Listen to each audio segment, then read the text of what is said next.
Life is depressing. I say this to people. I'm depressed. I'm like, well, life's depressing. You're getting older. You're going to die. You know, there's a whole bunch of people with a bunch more money than you. Welcome to the fucking real world. Life's depressing. Are you a bitch? You're going to cry about it or you're going to do something about it? Like, life is depressing.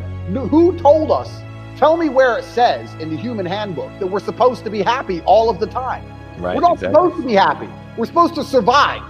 Now, if you're a man, you can survive even if you're miserable. I say this all the time. Give me depression. You wouldn't even notice. This is what pisses them off because they're like, no, yeah, you wouldn't be able to function. I guarantee I can still drive my Lambo and women. I guarantee you. Try it. Because I refuse to be such a baby that I'm going to sit there and go, well, I feel a certain way, so I have to act a certain way. No. One of the number one tenets of masculinity, in fact, it's probably the primary tenet of masculinity, is acting different to how you feel. This 100%. Is the primary tenet of masculinity. Do you think the men on the Titanic felt like dying? No, but they acted a certain way because they were men. The women and the children are afraid and they're going to run. I'm afraid and I'm going to stay here because I'm a man. As a man, you have to control your emotions. So I don't give a shit if you're depressed. There's no excuse to not be an adult and make sensible decisions based on discipline alone. I'm too depressed to train. No, you lack discipline. Because I've felt miserable, every single person has. I didn't miss a gym session, ever. So I don't believe in that crap. I don't believe in it.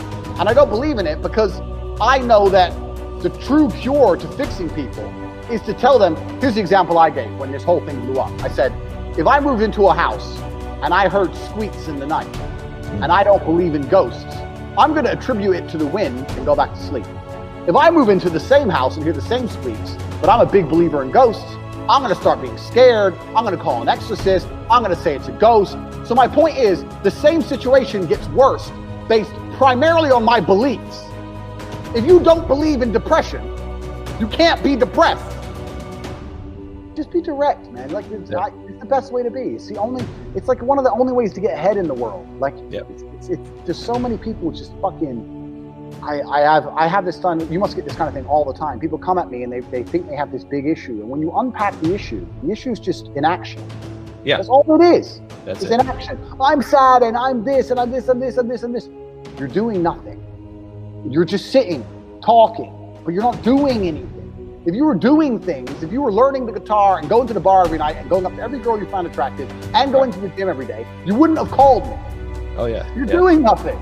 You know, a lot of it's just inaction. We live in a world of just fucking waiting and being too patient and just sitting there. In life is binary. You have action and inaction. It cause and effect. You either did it or you didn't do it. You know, I can talk about going to the moon for the next fucking 10 years. I'm not an astronaut until I've been to the fucking moon. So this is the reality of life. You're either an action taker or you're not an action taker. So completely. This is the only way to be with people in general. It's the only way to be. I'm a beacon that shows every single young man out there on the world that they can have everything they've ever wanted. I came from nothing.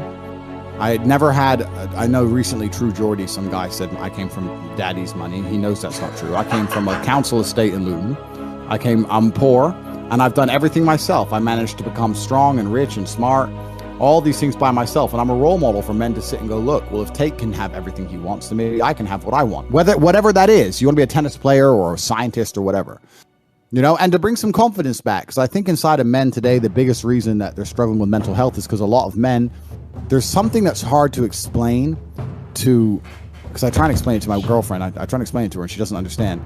Inside of a man, you need to be proud of yourself. You need to have this like masculine, like it's almost like pride, but it's kind of like, it's like a life force, a masculine life force. It's kind of like the flex. Do you know what I mean? Yeah. You kind of like just turn up and just like flex a little bit, like I'm me. Right. And that's the fun part about being a man. And all the men who can't do that are the most depressed and the saddest ones on earth. Wow. And I try and inspire them saying, look, there's nothing wrong with having a personality. There's nothing wrong with being a little bit loud, a little bit brash. Obviously, I don't want anyone to take that out of context, but I know that I'm a positive force in the world. I get 5,000 emails a week. And I read nearly every one of them. How I've stopped people being depressed, stopped people committing suicide. Like every single week, people are like, I found your videos. I've never felt so happy. I understand myself better. I've never worked so hard in the gym, etc. So I know I'm a positive force, right? It's just a small minority group which have decided to to purport lies and try and falsify information about me, and in a personal attack. And to some degree, it's kind of flattering. Nobody else is going to wake up and care more about your life than you. Mm-hmm. If you won't wake up every day and say, I need to get rich, nobody else is going to wake up and say, I need to make him rich. Yeah. Nobody else is going to do it for you. So if you don't think it, nobody else is going to think it, which means nobody thinks it. So it's down to you, right? Only you're the only person on the planet who can think it. And I always knew, I never doubted for a second I would be what I am. I knew I would be rich. I just knew I would be rich and be free and be able to do and say what I wanted. I just knew that. I was just like, there's no way that guy in the Ferrari who drove past me is a better person. There's no way he's smarter than me. And I was not arrogant, because arrogance prevents you from working. Arrogance goes, I'll make it. Arrogance is to people who go, my ship will come in later. Arrogance is to people who watch Love Island and go, I'll be rich later. That's arrogance. Yeah. Most people are very arrogant. I was never arrogant. I understood, okay, I'll just outwork him. Maybe he's smarter than me. Fine, I'll outwork him. I'll just outwork him. No problem. Boom, let's get to work.